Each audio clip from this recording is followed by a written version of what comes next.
So if you don't have Photoshop, which it's pretty expensive, I can understand if you don't have access to it, another alternative is Pixlr, which you can log on to on the web with any browser. Just go to pixlr.com, click on the editor. Those are your options. You can create a new image or open an image from a file, which is what I'm going to do here.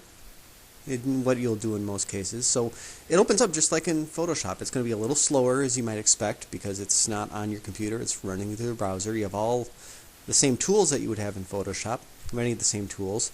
In this case, I'm going to show you how to crop. You can set cropping to a specific size, which is what you're going to use a lot if you're putting pictures on a website, especially if you have user-submitted pictures. A lot of times those aren't well cropped. If you have a professional photographer, they can sometimes take pretty good photos on their own. But so you want to crop it to the action, whatever it is you want to focus on, and double-click, and there you go.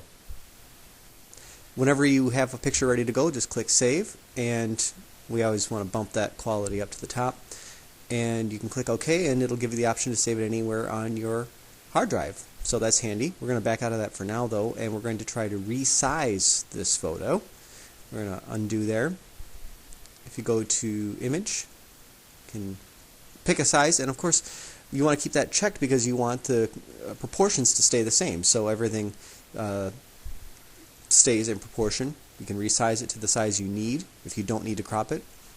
The nice thing about the cropping option is when you give it a specific size that you want to crop it to, it will just resize it to that size, so you don't have to worry about whether it's going to turn out to be the right size or not.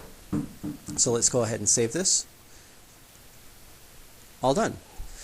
So cropping and resizing, two of the key things you probably are going to do in Photoshop. Of course, with Photoshop or any video edit or photo editing, that's about all you want to do.